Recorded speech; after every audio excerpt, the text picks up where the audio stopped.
The boardroom went silent the second the projector screen lit up with my ex-husband's bank statements. 23 executives in power suits stopped mid-sip of their coffee, eyes locked on the numbers that didn't add up. $4.7 million in consulting fees that never existed. Derek's hand froze halfway to the conference table, his wedding ring catching the light like a tiny, mocking spotlight. But none of them knew I'd been quietly unraveling his lies for 18 months, since the night I found the termination letter he'd forged with my signature. If you've ever been erased from your own story while someone else wore your achievements like a costume, keep watching. This one's for us. My name is Elena Vos, and I learned at 8 years old that brilliance doesn't matter if you're born the wrong gender in the wrong family.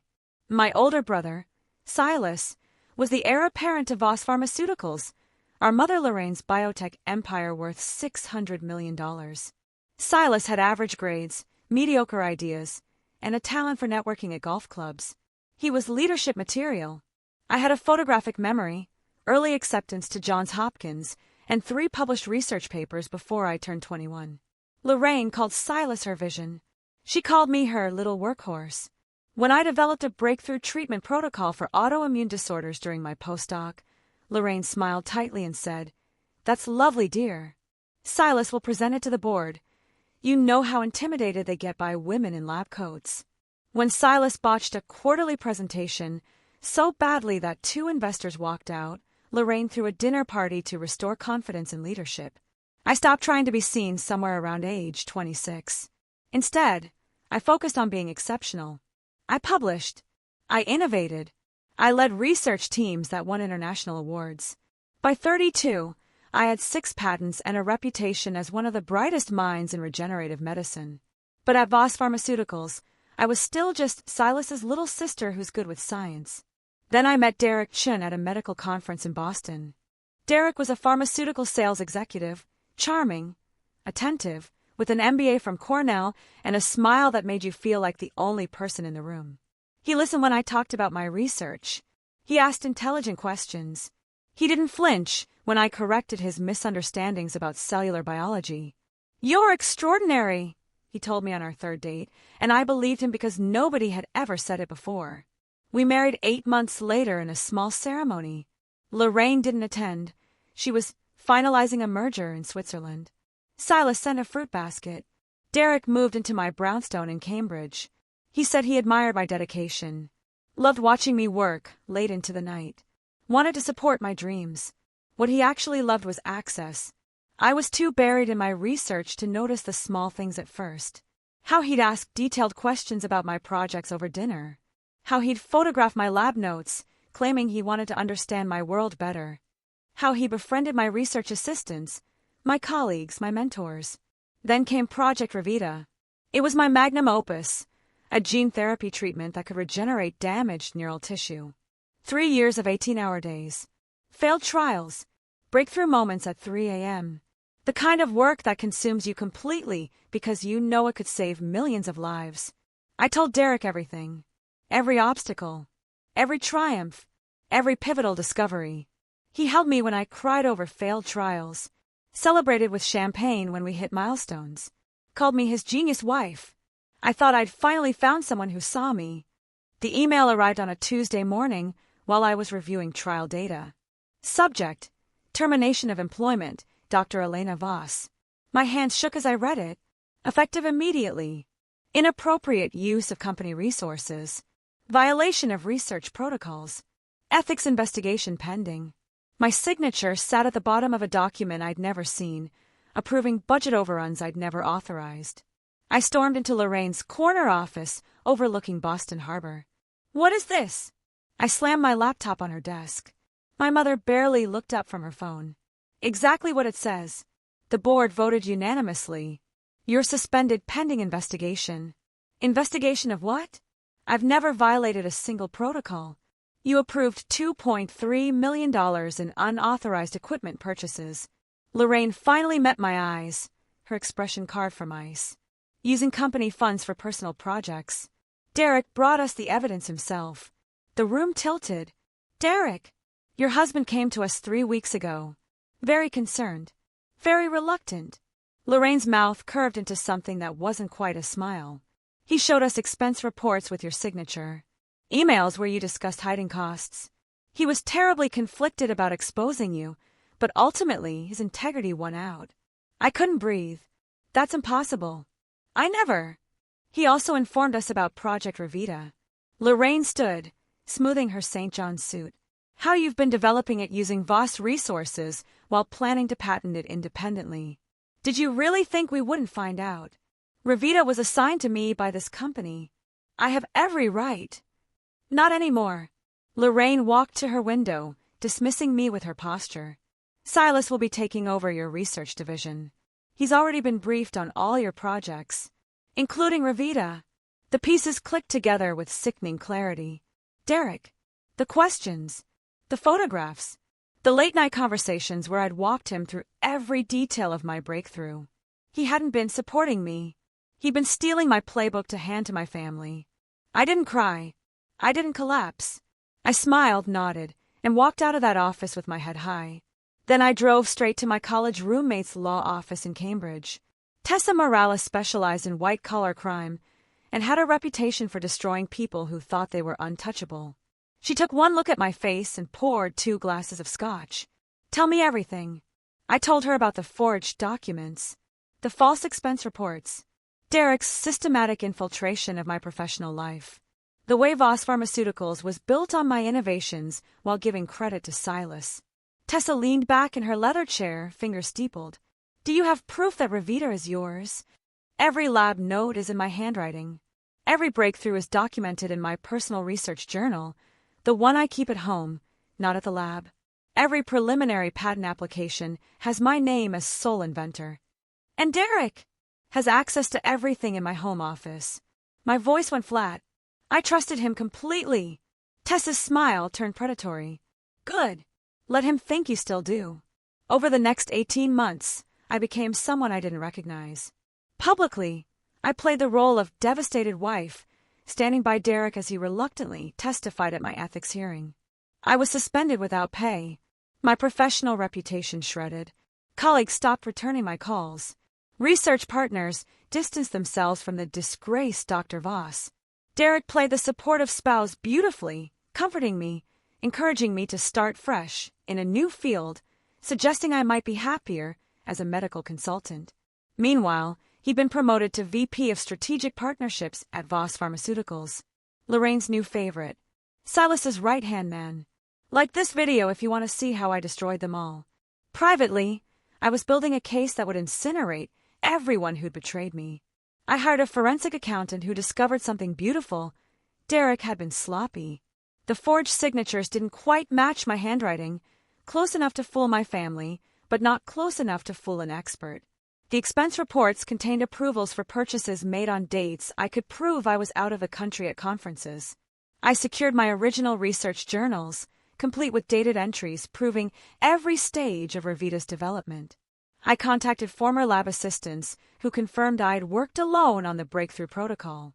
I gathered emails from before my termination showing Derek asking suspiciously specific questions about intellectual property.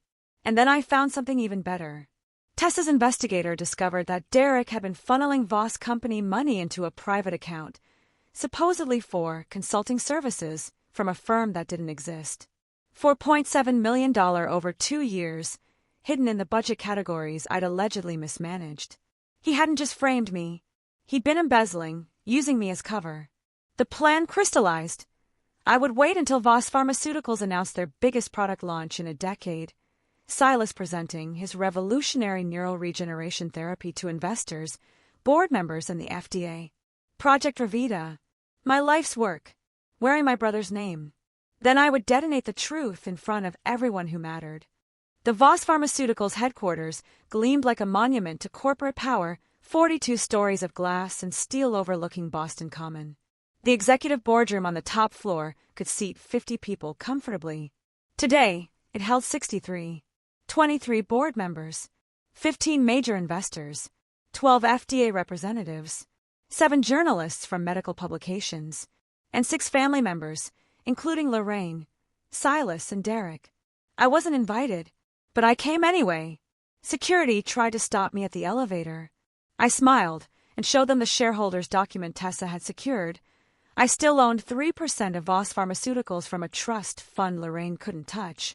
Minority shareholder rights meant I could attend any board presentation. The guard's face went uncertain. He radioed up. After a tense 60 seconds, he waved me through. The boardroom fell silent when I walked in. Lorraine's face went rigid. Silas stopped mid-sentence at the podium, the words "revolutionary breakthrough" dying on his lips.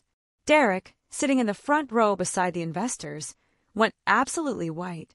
"Don't let me interrupt," I said pleasantly, taking a seat at the back of the room. "I'm just here to observe my company's exciting announcement." Lorraine recovered first. "Elena, how unexpected." Her tone could freeze nitrogen. "I'm afraid this is a closed presentation for shareholders and key stakeholders." I held up my documentation. "I qualify. Please, Silas, continue. I'm dying to hear about your revolutionary neural regeneration therapy." My brother's mouth opened and closed. He looked to Lorraine, who gave him a tight nod. Silas cleared his throat and resumed his presentation. Project Revita represents 3 years of intensive research and development. I listened to him describe my work, my trials, my breakthrough, my sleepless nights and failed attempts, and that one perfect moment at 3 a.m. when the cellular regeneration finally stabilized. All in his voice, all credited to the Voss research team under Silas Voss's leadership. The investors leaned forward, asking questions. Silas stumbled through answers, using rehearsed phrases that clearly came from reading my reports without understanding them. When an FDA representative asked about the specific mechanism of neural pathway reconstruction, Silas went blank. Derek jumped in smoothly. "If I may, the proprietary protocol involves targeted gene sequencing that..." He launched into an explanation, word for word from my research notes. I waited until he finished. Then I stood up. "That's fascinating, Derek," I said. "But I'm curious. Can you explain why the cellular regeneration stabilizes at 72 hours instead of 48? Derek blinked. "I'm sorry. It's a basic question about the mechanism you just described." I tilted my head. Any researcher who actually developed this protocol would know the answer. "Elena, this isn't appropriate," Lorraine started. "The answer is neuroplasticity factors in the modified stem cells," I continued, my voice carrying through the room. "They require an additional 24-hour binding period before the neural pathways fully integrate. It's literally the cornerstone of why Revita works." The FDA representatives exchanged glances. One of them started taking notes. "But you wouldn't know that," I continued, looking at Silas, "because you didn't develop it. Derek wouldn't know it because he just memorized my reports. And Mother," I turned to Lorraine, "you wouldn't care as long as someone with the right last name got credit." "This is defamation," Lorraine snapped. "Security. Actually, it's truth."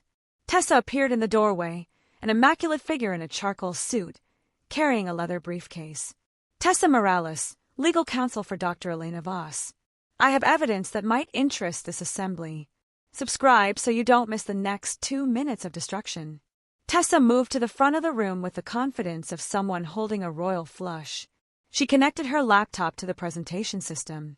"Ladies and gentlemen, what you're about to see is 18 months of forensic investigation into Project Revita's true origins." The screen filled with documentation. My original research journals, each page dated and photographed, showing Revita's development from initial concept to breakthrough patent applications filed 3 years ago with my name as sole inventor, lab notes in my handwriting, containing calculations and discoveries that hadn't been shared in any official company report yet appeared in Silas's presentation today. Emails from my former lab assistants. "Dr. Elena is the only one who understands the neural binding process." Conference presentations I'd given on preliminary findings, a full year before Silas claimed to have started the project. The room erupted in whispers. But Tessa wasn't done. "Now, regarding Dr. Voss's termination." The screen changed to show the forged documents. "Forensic analysis confirms these signatures were digitally manipulated. The expense reports contain approvals for equipment purchased while Dr. Voss was presenting at an international conference in Geneva. We have customs records, flight manifests, and hotel receipts." Lorraine had gone pale. Silas looked like he might be sick. Then Tessa dropped the bomb. "Finally, We have Derek Chen's private financial records. Bank statements filled the screen. Over 2 years, Mr. Chen embezzled $4.7 million from Voss Pharmaceuticals, funneling it through a fake consulting firm called Helix Strategic Solutions. The company doesn't exist. The address is a UPS store in Quincy. Derek shot to his feet. That's a lie. I never. We have the wire transfers, Tessa continued calmly. We have the shell company registration in your name. We have emails where you discussed hiding the money. And most damningly, she advanced to the next slide, we have your communications with Silas Voss discussing how to frame Elena for your embezzlement while simultaneously stealing her research. The email thread appeared on screen. Messages between Derek and Silas dated over the past 2 years. Derek, the expense reports are ready. Her signature looks perfect. Silas, good. Mom's ready to move on the termination. How much of the Revita data do you have? Derek, everything. She tells me every detail. Trusting wife syndrome. Silas, once she's out, we'll clean up the money trail and pin it all on her. The research becomes ours, the embezzlement becomes hers. Win-win. The silence in that boardroom was absolute. I watched Derek's face cycle through denial, panic, rage. He turned to Lorraine. You said there was no paper trail.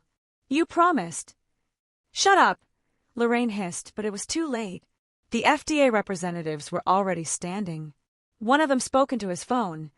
We need to halt all approval processes for Voss Pharmaceuticals immediately. An investor in the second row closed his portfolio. I want my firm's capital withdrawn by end of business today. Silas slumped into a chair, his carefully styled hair falling into his face. I didn't know about the money, he whispered. I swear I didn't know. But you knew about the research theft, I said quietly. You knew Revita was mine. You just didn't care. My brother couldn't meet my eyes. Lorraine tried one last time. This is clearly a coordinated attack by a disgruntled ex-employee. Actually, Tessa interrupted, this is a criminal referral. We've already shared everything with the FBI's White-Collar Crime Division, the SEC, and the Massachusetts Attorney General's office. Mr. Chen should expect charges of embezzlement, wire fraud, and conspiracy. Ms. Voss, she looked at Lorraine, your son faces charges of conspiracy and fraud. And you, as CEO, face potential charges of conspiracy and fiduciary negligence. The room exploded into chaos. Reporters rushed forward with cameras. Investors surrounded Lorraine, demanding answers. FDA representatives formed a huddle near the windows, speaking in urgent tones. Derek tried to run for the door. 2 security guards blocked his path. Not Voss security, but federal agents Tessa had coordinated with, already executing warrants. Derek Chen, one of them said, pulling out handcuffs. You're under arrest for wire fraud and embezzlement. I watched the metal circle my husband's wrists. Watched him finally understand that charm and manipulation couldn't save him now. He looked at me one last time. Elena, please. I love you. This is all a misunderstanding. No, I said. It's just the truth, finally wearing your face. The fallout was surgical and complete. Derek was convicted of embezzlement and fraud. 8 years in federal prison. The marriage was annulled. Turns out marrying someone to steal from them qualifies as fraud too. Silas accepted a plea deal. 3 years probation, restitution payments, and permanent ban from executive positions in any pharmaceutical company. His reputation in the industry was obliterated. Lorraine was forced to resign as CEO amid shareholder lawsuits. The board replaced her with an outside executive who immediately launched a company-wide ethics review. But here's what mattered most. The patent office formally recognized me as Revita's sole inventor. Every preliminary patent was transferred back to my name. I sold the licensing rights to a biotech firm that actually valued innovation over politics, $340 million, with my name on every document, every press release, every medical journal that would eventually publish the results. I started my own pharmaceutical research company, Voschin Therapeutics.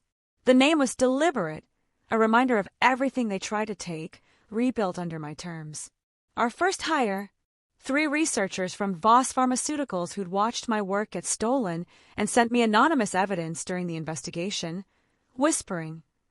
Someone needed to fight back. 9 months later, I'm in my new lab, smaller than Voss's sprawling facilities, but mine, when my assistant buzzes. Dr. Voss? There's a Lorraine Voss here to see you. She doesn't have an appointment. I could say no. I've earned that right. But I'm curious. My mother looks diminished somehow when she enters. Older. She's wearing an Ann Taylor suit instead of her usual St. John. There are new lines carved around her mouth. Elena! She stops a few feet from my desk. Doesn't sit. I came to apologize. I lean back in my chair. Say nothing. I was wrong, she continues, and her voice cracks. I built a company, but I destroyed my daughter. Silas is in therapy. He can't even look at research reports without having panic attacks. And you. She gestures around my lab. You're everything I should have celebrated. Everything I was too threatened to see. I should feel triumph, vindication, something. Instead, I just feel free. I don't forgive you, I say quietly. But I don't need to anymore. Your approval isn't the prize I thought it was for 34 years. Lorraine nods slowly. She understands she's lost something that can't be bought back. For what it's worth, she says. I'm proud of you. That's worth exactly nothing, I reply. But thank you for finally saying it. She leaves. The door closes. I turn to the window, looking out at the Boston skyline. Somewhere out there, Derek is learning that betrayal has consequences. Silas is learning that borrowed brilliance is just theft. Lorraine is learning that legacy means nothing if it's built on silencing your own daughter. And me. I'm learning that the best revenge isn't destruction. It's building something so undeniably yours that no one can ever take it away. My phone lights up with a notification. Revita therapy approved for Phase 3 clinical trials. Your name is on everything, Dr. Voss. I smile. Some people think women should be grateful for whatever space they're given.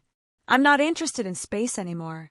I'm interested in building empires that can't be stolen, writing my name in permanent ink, and making damn sure every woman who comes after me never has to burn her life down just to reclaim what was always hers. I'm not Lorraine's disappointment anymore. I'm not Derek's victim. I'm Dr. Elena Voss, inventor, CEO, and finally, the author of my own story.